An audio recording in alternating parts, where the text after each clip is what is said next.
नमस्कार दोस्तों, बहुत बहुत स्वागत है आपका अपने यूट्यूब चैनल फ्री स्टडी पर। आज की वीडियो में हम बात करने वाले हैं BA programme second year third semester के हिस्ट्री का जो चैप्टर नंबर आपका यूनिट है, यूनिट 2 के बारे में। ये जो है आपका पार्ट 1 नहीं है, पार्ट 1 बन चुका है। ये जो है आपका पार्ट 2 होने वाला है। इसमें हम प्रॉपरली पढ़ने वाले हैं बहमनी साम्राज्य के बारे में कि बहमनी साम्राज्य क्या था, और साथ ही विजयनगर और बहमनी साम्राज्य का जो संघर्ष हुआ था वो क्यों हुआ था। तो आज की वीडियो में हम इन चीज़ों को डिस्कस करने वाले हैं। वीडियो को स्टार्ट करने से पहले मैं बता देती हूँ आपको, अगर आपको इसके नोट्स चाहिए फ्री ऑफ कॉस्ट तो टेलीग्राम पे हमारा चैनल है, वहाँ पे जाके आप हमारे चैनल के संग जुड़ सकते हैं। वहाँ पे आपको फ्री ऑफ कॉस्ट जो है नोट्स मिल जाएंगे। तो चलिए थोड़ा हम देखते हैं अपने इंडेक्स की ओर। ये जो आपका इंडेक्स है, इस इंडेक्स के तहत ही मैंने आपको बताया था कि इसमें आपके टोटल 11 पार्ट होंगे, जिसमें से पार्ट 1 जो है आपका कवर हो चुका है। ये आपके पार्ट 1 में कवर हो गया। पार्ट 2 जो हम पढ़ने वाले हैं वो है बहमनी जो राज्य है वो, और विजयनगर और बहमनी संघर्ष, ये आपका होने वाला है पार्ट 2। ये दोनों ही टॉपिक आप पार्ट 2 में हम जो है कवर करने वाले हैं। चलिए स्टार्ट करते हैं। बहमनी साम्राज्य 1347 से 1518, यानी ये बहमनी साम्राज्य की एक तिथि है कि 1347 से लेके 1518 तक शासन किया या ये शासन में रहा। उसके बाद है बहमनी राज्य एक इस्लामिक राज्य था। देखो, बहमनी जो राज्य है वो इस्लामिक राज्य था, लेकिन विजयनगर जो था वो एक हिंदू राज्य था। कौन सा राज्य था?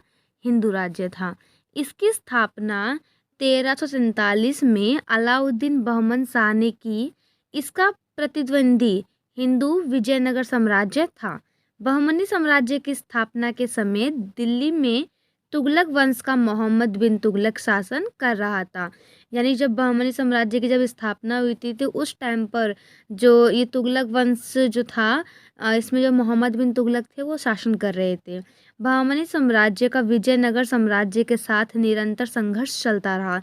वो संघर्ष क्यों चला वो हम आगे डिस्कस करेंगे। बहमनी साम्राज्य के पतन तक यह संघर्ष चलता रहा। बहमनी की जो राजधानी है वो गुलबर्गा थी। क्या थी? गुलबर्गा थी।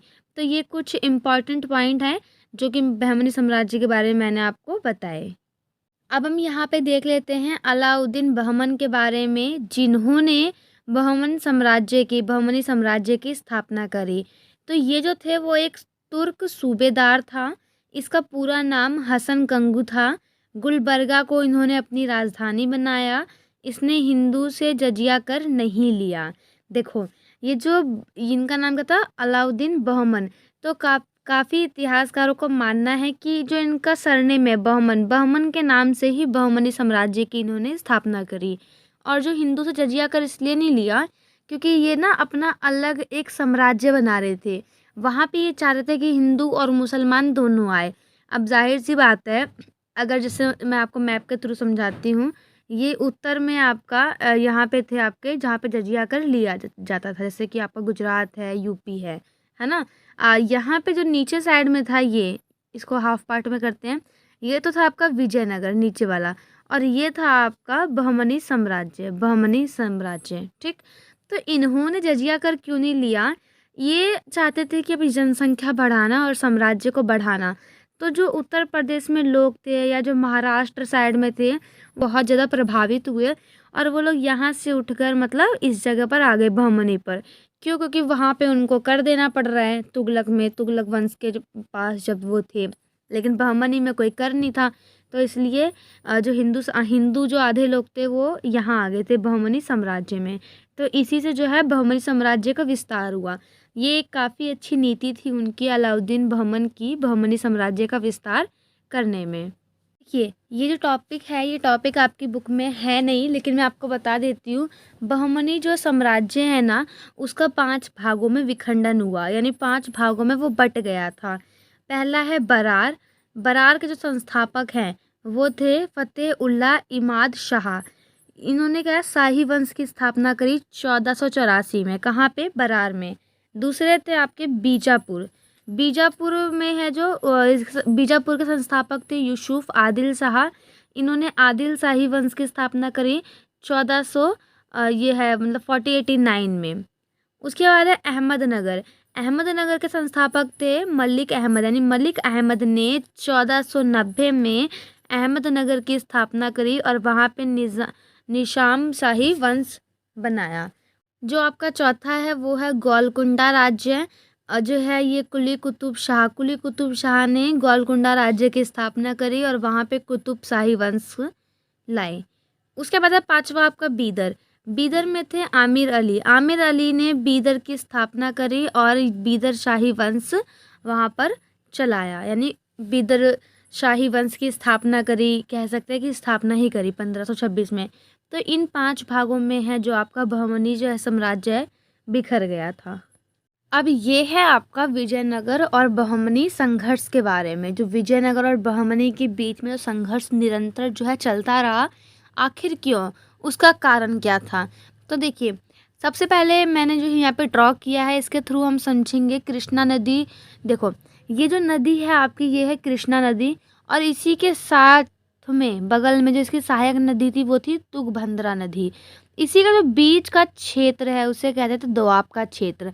दोआब क्षेत्र मतलब काफ़ी ज़्यादा उपजाऊ मिट्टी होती है, फसल काफ़ी अच्छी होती है, फसल अच्छा होगा तो व्यापार अच्छा होगा। इट मीन्स आप दोआब क्षेत्र को आर्थिक यानी इकोनॉमिक्स से रिलेट करके लिख सकते हैं। तो मेन कारण क्या था, मेन कारण ये था कि तुंगभद्रा दोआब का कब्जा, यानी जो दोआब का जो कब्जा था, विजयनगर और बहमनी का जो संघर्ष था ना, मेनली दोआब क्षेत्र को लेकर ही चला है कि वो जो विजयनगर है वो चाहता था कि ये मेरे पास रहे, बहमनी चाहता था कि ये दोआब क्षेत्र जो है मेरे पास रहे। इसके बाद है कृष्णा गोदावरी डेल्टा नियंत्रण। एक डेल्टा भी था वहाँ पर कृष्णा नदी के पास। तो ये दो ही कारण है बेसिकली, इन दोनों को लेकर विजयनगर और बहमनी साम्राज्य के बीच संघर्ष चलता रहा। बार बार युद्ध हुए, कभी दोआब क्षेत्र विजयनगर में आया, कभी जो है बहमनी साम्राज्य में आया। मतलब युद्ध जो है वो चलता रहा, जब जो जीता तब दोआब क्षेत्र उनका हुआ। जैसे पहली लड़ाई हुई विजयनगर बहमनी में, अगर विजयनगर जीता तो दोआब क्षेत्र जो है विजयनगर का हुआ, बहमनी जीता तो फिर दोआब क्षेत्र बहमनी का हुआ। तो ये मेन रीज़न था इसका कि बहमनी और विजयनगर के बीच संघर्ष चलता रहता था।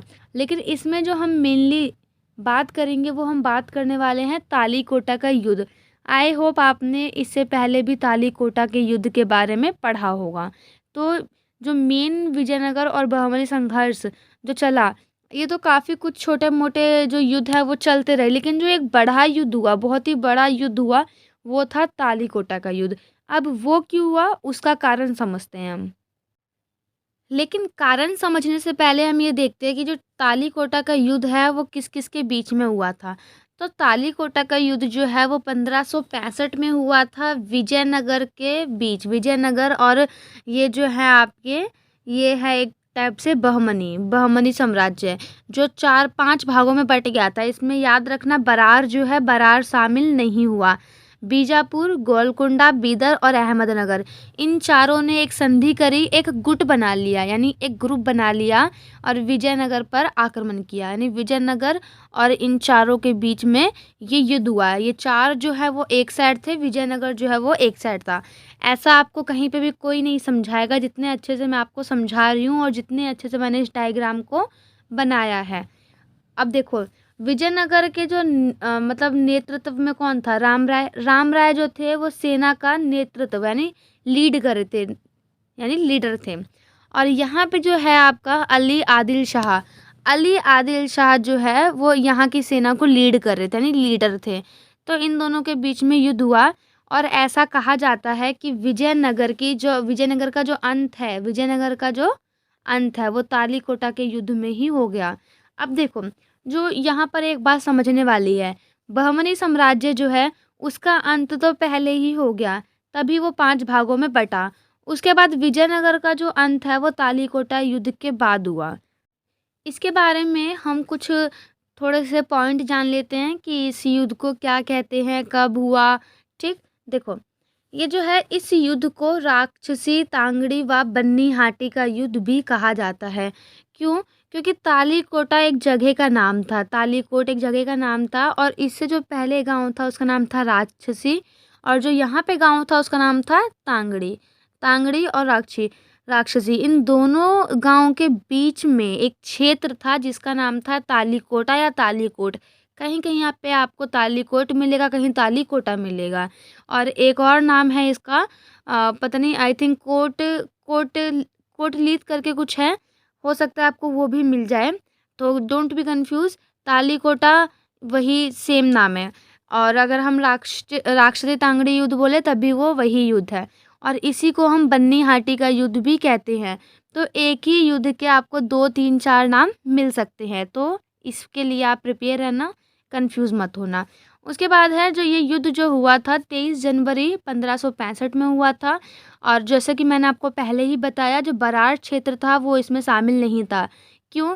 क्योंकि ऐसा माना जाता है कि बराड़ क्षेत्र का अहमदनगर के साथ कोई ना कोई मतलब आपसी या आंतरिक कुछ युद्ध चल रहा था, ऑटोमेटिक आंतरिक कह सकते हैं उसको। तो इसी कारण जो है बराड़ ने उनसे ये संधि नहीं करी और बराड़ जो है इससे दूर रहा। तो बराड़ जो है वो इस युद्ध में शामिल नहीं हुआ। अब हम यहाँ पे पढ़ लेते हैं तालीकोटा का जो युद्ध है उसका कारण क्या है। इसमें आप ये भी जानोगे, जो राम राय है ना, जिन्होंने विजयनगर की सेना को लीड किया था, लीडर थे जो, उनका अब यहाँ पे देखना कि मतलब किस टाइप का उनका माइंड था, कितना अच्छा माइंड वो चलाते थे। अब देखो, पहला कारण क्या है? पहला कारण ये है कि अली आदिल शाह द्वारा रायचूर व यहाँ पे मुद्दल, यहाँ पे ये आएगा आपका, ये गलत हो गया, यहाँ पे आपका था मुगल, होगा मुगल था या तो एक मुगदल कुछ है, हाँ मुगदल है।